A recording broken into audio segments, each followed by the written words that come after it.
gimana dong? Kalau boleh tahu alatnya di mana ya? Bantu gua dong. Ya untuk pekerjaannya kalau boleh tahu apa ya Ibu? Penerjemah dong. Penerjemah. Nah jadi Ibu Asma di sini kita akan melakukan tindakan yang namanya nebulisasi. Nebulisasi itu bertujuan untuk mengurangi gejala dan juga mengobati penyakit pada saluran pernafasan ibu. Diharapkan setelah nebulisasi ini nanti penyakit saluran pernafasan ibu itu akan menghilang atau berkurang. Nah, jadi apakah Ibu bersedia? Sedia dong. Baik, terima kasih. Nah, sebelum saya mempersiapkan alat, saya cuci tangan menggunakan nama WHO terlebih dahulu.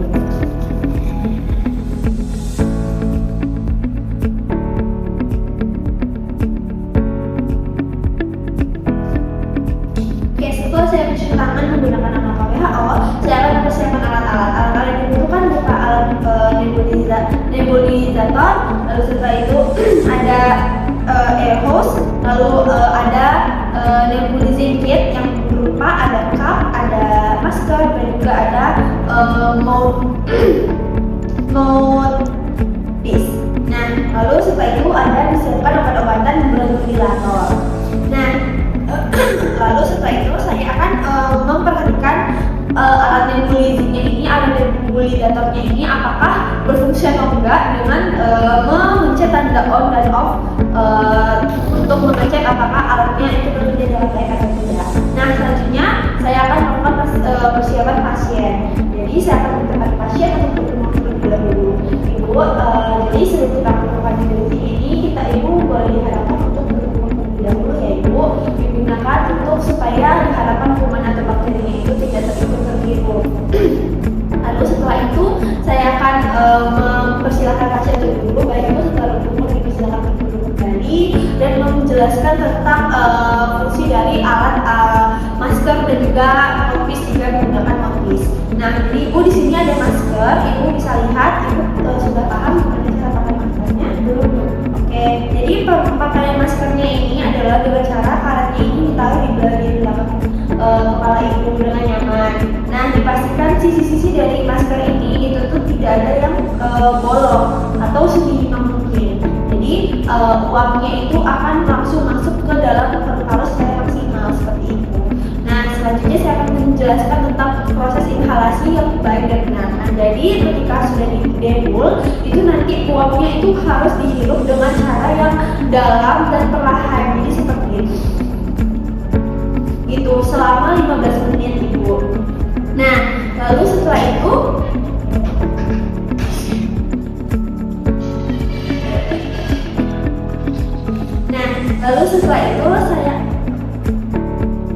saya akan memastikan apakah pasien itu benar-benar mengerti dengan apa yang dijelaskan. Jadi Ibu dari penjelasan tadi apakah sudah mengerti? Sudah dong. Oke, baik. Lalu selanjutnya saya akan melakukan persiapan alat. Pertama, saya akan memasangkan alat nebulnya ke dalam soket listrik ataupun tempat listrik yang lain dan pastikan itu nyala. Lalu setelah itu saya akan memasangkan air hose-nya itu pada alat nebulnya. Dan pastikan masuk dengan erat.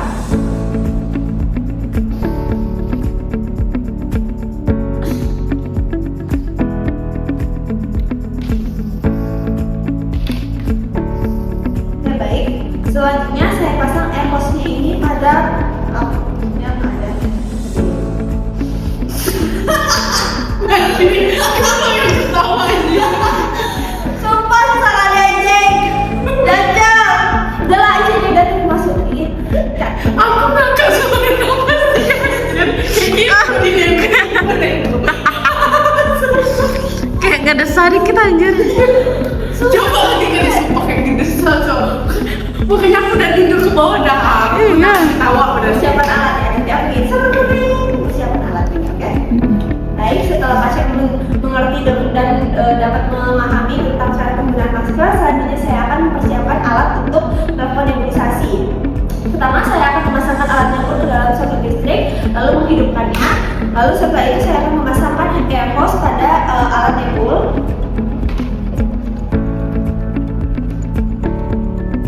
Nah, lalu setelah itu saya akan memasangkan cup ke dalam air hose atau selang nebulnya. Nah, Selanjutnya saya akan memasangkan pap buffer ke dalam cup. Seperti ini. Lalu setelah itu, sebelum kita menutup cupnya, kita akan memasukkan obat yang diperlukan ke dalam cupnya sesuai dengan dosis yang tertera, atau biasanya itu maksimal 5 ml. Kemudian kita akan menutup cupnya dengan erat.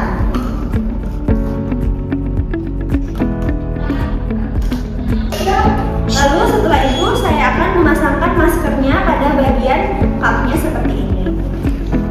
Jadi dua cupnya kita pegang, lalu setelah itu kita masukkan dengan erat seperti ini. Seperti ini. Lalu setelah itu kita akan memasangkan masker pada pasien. Ini Ibu. Ibu. Oke. Oke. Sudah lima. Lalu setelah itu kita akan menghidupkan alat nebulnya. Nah, jadi pada saat memasangkan alat nebul ini, kita akan memasangkan oximeter. Oximeter itu akan diperiksa sebelum melakukan nebul, selama melakukan nebul, dan setelah melakukan nebul untuk melihat apakah ada perubahan oksigenasi membaik atau tidak, seperti itu. Lalu setelah itu, selagi pasien sedang melakukan nebul, kita juga selalu mengedukasi pasiennya untuk tetap bernapas mengikuti dengan panduan, yaitu dengan bernapas dalam dan secara perlahan. Jadi Ibu nanti ditarik nafasnya, jangan kayak nafas biasa, nafasnya di dalam, lalu buang perlahan, lalu tarik lagi, dalam dan buang perlahan selama 15 menit.